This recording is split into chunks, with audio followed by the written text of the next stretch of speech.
Hello, everyone. Okay, so now we have missed a couple of days of history notes. So I am going to pull those up from last week. Part of our discussion of last week was going to be about Archimedes and the Lighthouse of Alexandria, but because you guys read that story of Archimedes, we're going to skip over that, assuming that you read and paid attention. Excuse me. And now we're going to move towards the Septuagint. The Septuagint is a grouping of ancient manuscripts that still exist today. They're not any ordinary books, though. These are the oldest Greek translations of the Old Testament. So, do you remember Ptolemy? That was one of the 4 generals who took over Alexander the Great's empire. He and his family took over and ruled over Egypt, and so the rulers over Egypt after Alexander conquered Egypt are called the Ptolemies. Cleopatra is from this family, and you're going to read more about her later. One of the kings from that family is a man named Philadelphus. He was also Ptolemy II. He rules from 285 to 247 BC, and he lives in Alexandria, which is a city that Alexander named after himself. He did that often. So Alexandria, Egypt, 1/4 of the city is designated for the Jews to live in, and the Greeks are probably become pretty friendly with the Jews after the incident with Alexander the Great, because at that time he went to conquer Jerusalem, but he was stopped by the priests. He was flattered by what the Old Testament had to say about him, the prophecies. And so he left the Jews alone, and other Greeks became fond of the Jews and welcomed them into their cities. So what happens to people when they live away from their home for a while? Well, years and years after living in Alexandria, Egypt, the Jews lose their understanding of Hebrew and they speak Greek instead. And so as a result, the Jews no longer read and understand the Hebrew scriptures, and this made a need for them to have a translation. No one knows for sure who had the original idea for this Hebrew Old Testament to be translated into Greek, but it was agreed upon by Philadelphus, Ptolemy II, and it was called the Septuagint.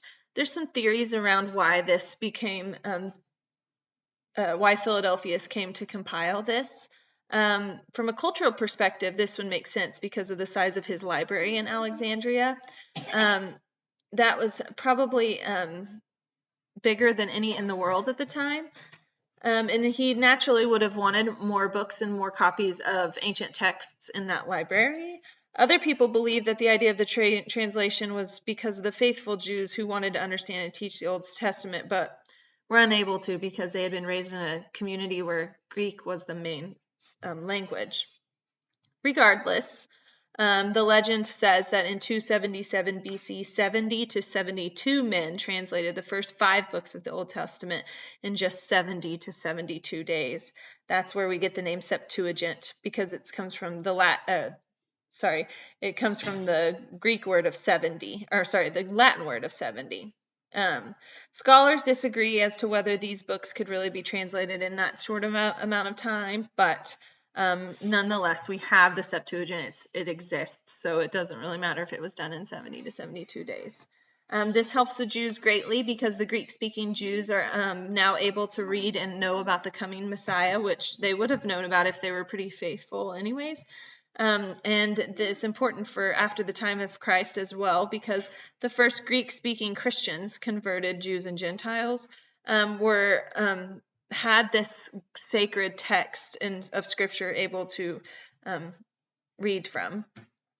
Some people still prefer the Greek translation of the Old Testament over the Hebrew because in a lot of places it makes it easier to understand. Let's see. The next lesson that we were going to focus on was Hannibal and the elephants and the Punic Wars. Now, this is a longer story, so I'm going to kind of condense it down as much as possible. Around the time that the Great Wall was starting to be built in China, the cities of Rome and Carthage were coming to power, and Carthage was determined to keep rule over the Mediterranean Sea from Rome, even though Rome, that was their goal. As you get older and you start reading the Aeneid and you study the mythologies behind the founding of Rome, then you can see how this Punic War situation plays out really affects history. So Carthage is an ancient city in northern Africa. It's today Tunis, Tunisia. So it's quite close in the Mediterranean to Italy, and it's close enough also, if you go by land, to getting to the Iberian Peninsula, which is where Spain and Portugal are. The fighting between these two cities is the Punic Wars, and it's called that because the word for Phoenician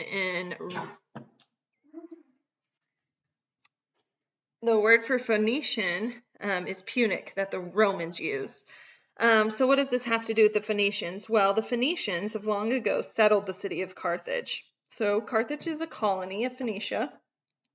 The First Punic War, the Carthaginians fought with the Romans over the island of Sicily.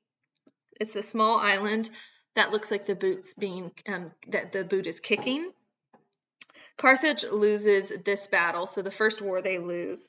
20 years later, a brilliant general named Hannibal rises to power in Carthage, and he challenges Roman rule yet again. He hates Rome. His father actually made him take an oath that he would never be friends with a Roman, and he kept that oath all of his life.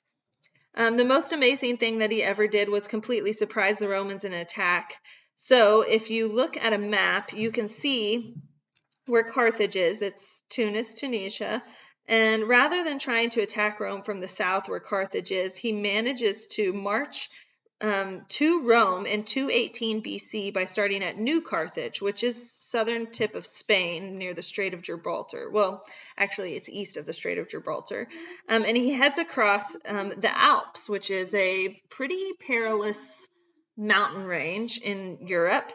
It's one of the highest mountain ranges in the world, and with his army, he and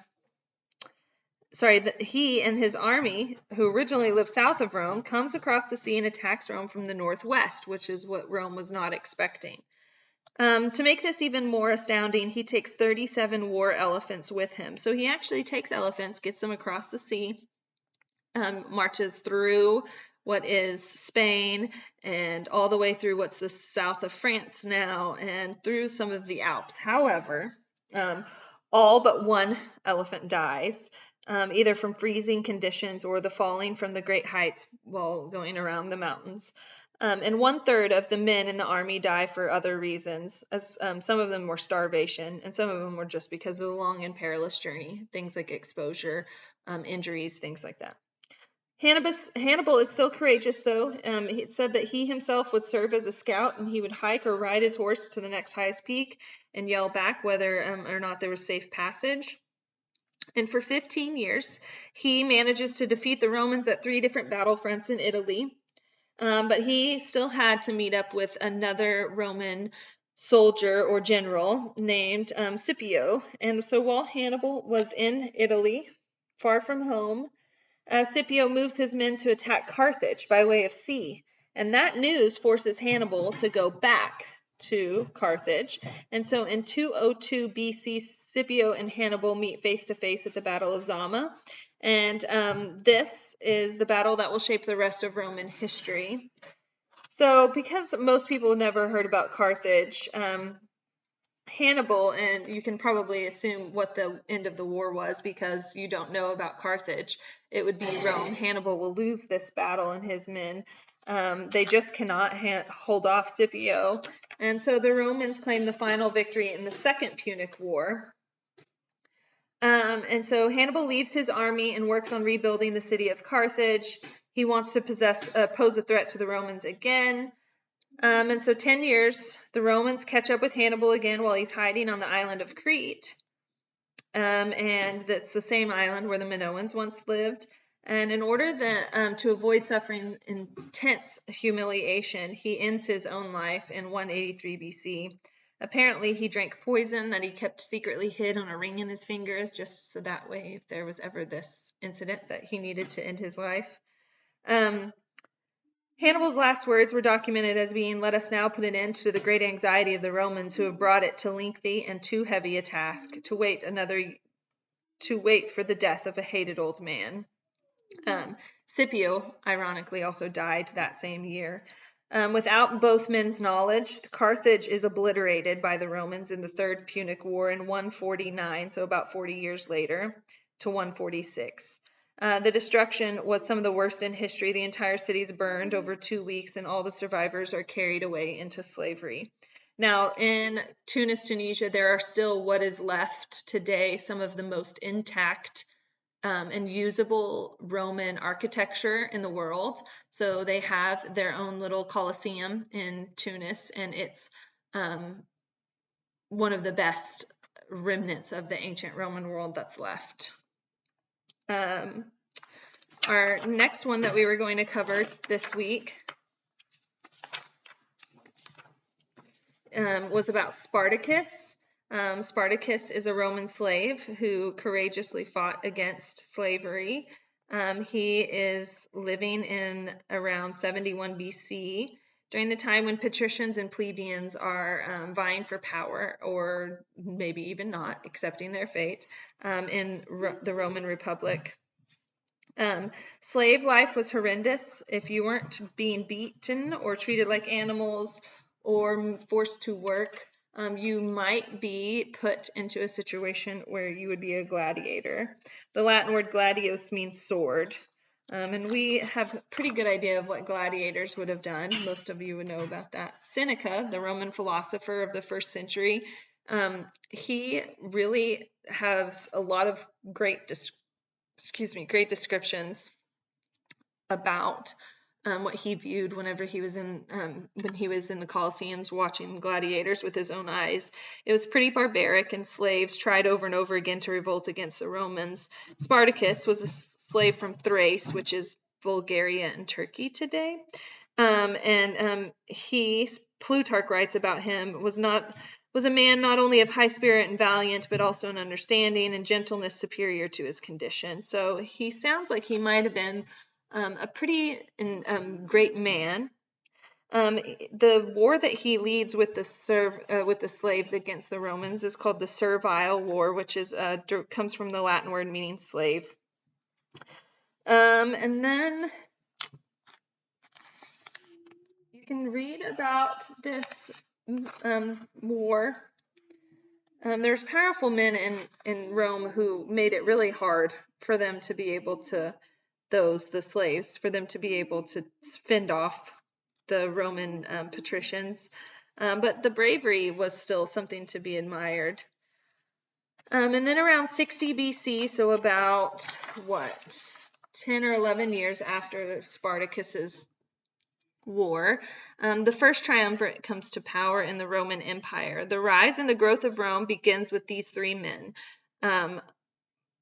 Crassus, Pompey the Great, and Julius Caesar. So you probably have heard about these men, especially Caesar, over time. So Crassus is the rich and powerful Roman who managed to end the rebellion of Spartacus and the other slaves. He serves Rome as a consul and a censor, and a consul's like a president, and they vote to serve for 1 year with another consul. And then the censor is the person who watches the conduct of the Roman Senate. We use the word censor today to talk about people who examine public affairs. So Crassus, Pompey the Great, they serve as a consul to Rome. Pompey is well admired by his countrymen for fighting against pirates in the sea. Pirates were a serious threat in these times because of trade needing to go across the Mediterranean. And so he came in and he destroyed 1,300 pirate ships in 40 days without losing a single ship of his own. He also conquers the country of Syria. So then we have the strongest leader about in Rome during those times are Crassus and Pompey. They're struggling to gain power. And then a man comes in who just is not going to wait for them to settle their disputes, and that's Julius Caesar.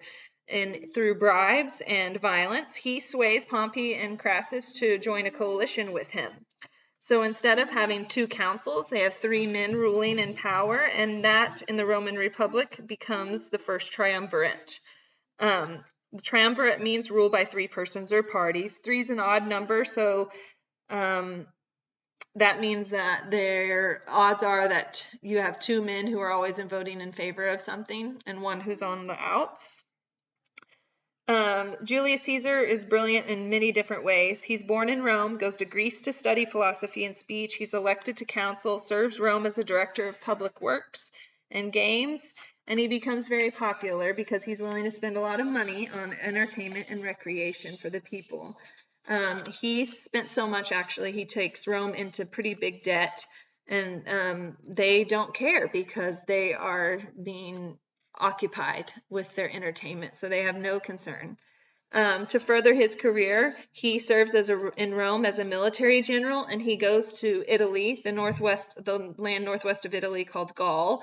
That's France. And for 9 years, he fights undefeated in the Gallic Wars. He fights his way through Gaul, Germany, and even into Great Britain. He is hungry for Lucy, be quiet. He is hungry for land and power, but he is considered a military genius.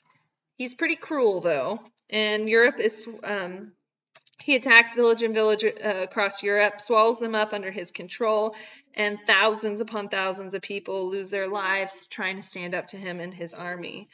The power of Julius Caesar is pretty frightening because what he's going to do in around 49 BC is he's going to find a way to take over.